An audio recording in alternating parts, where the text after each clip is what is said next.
Hey guys, how you going? My name is Dom and I've got some fantastic news about my VS Code theme. So it is now live on the Visual Studio Code Marketplace, which means you can go inside VS Code right now, in the extensions menu, do a search for dcode and you should see my theme appear there on the left side. So definitely, if you want, go inside VS Code, download and install my theme. Let me know what you think. If you're feeling super nice, you could even leave me a review.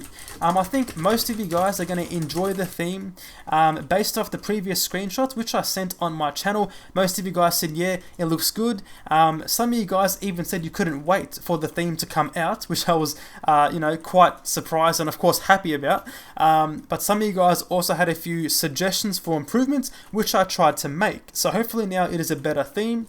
I tried to incorporate obviously the green, the yellow and the blue of my channel in the theme, and I've also got a few bits of italic text here and there, because of course myself, I like italic text on fonts and of course in my themes. So let me know what you think. Leave your positive, neutral and negative feedback in the comment section below. I'd love to hear any bit of feedback on the theme, but I've also got a GitHub repository for the theme if you'd like to go inside there, contribute, change some colors, make some suggestions for improvement, things like that. And of course we can use GitHub to of course improve the theme. So let me know what you think guys, and I'll see you in the next video.